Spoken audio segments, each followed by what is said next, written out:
Next যে string method নিয়ে আমরা কথা বলবো সেই মেথডটার নাম হচ্ছে স্ট্রিপ। স্ট্রিপ বলে একটা ফাংশন হয় বা মেথড হয় স্ট্রিপ।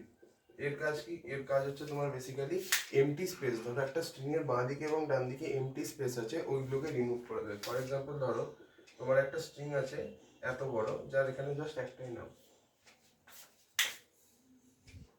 ওকে, যেটা বলছিলাম, ধরো এত বড় একটা স্ট্রিং আছে আর জাস্ট তিনখানা ওয়ার্ড আছে। For example let's say D A Y, এরকম ধরো একটা ওয়ার্ড আছে আর এইখানে তোমার ফাঁকা স্পেস, এইখানে তোমার ফাঁকা স্পেস। তো আমি কি করছি, ধরো এটাকে আমি একটা স্ট্রিং এর মধ্যে স্টোর করছি, ঠিক আছে? এখানে ফাঁকা স্পেস এতটা, এখানে লিখলাম ডে, আবার এতটা গিয়ে এখানে ফাঁকা স্পেস, ঠিক আছে? এবার আমি কি প্রিন্ট করছি, প্রিন্ট str দিয়ে ডট স্ট্রিপ আমি যেই কল করব, ঠিক আছে, আমি আউটপুটে কি দেখতে পাবো? আমি আউটপুটে দেখবো এই যে ডে আছে এর বাঁ দিকে যতটা স্পেস আছে আর ডান দিকে যতটা স্পেস আছে রিমুভ হয়ে গেছে এবং শুধু তুমি ডে দেখতে পাবে, লাইক দিস, ঠিক আছে? এবার এটা আরেকটা জিনিসের জন্য কাজে লাগে, সেটা আমি দেখিয়ে দিচ্ছি, ডোন্ট ওয়ারি। ধরো আমাদের এরকম আছে,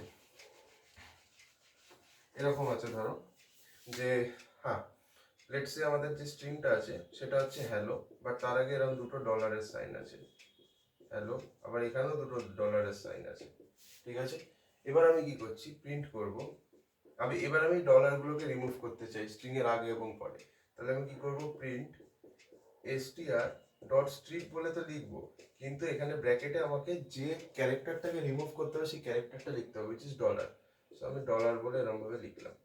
এবার আমি যদি আউটপুটটা দেখি, আউটপুটে কি চলে আসবে, অনলি হ্যালো, ঠিক আছে? So this was the strip function. Thank you.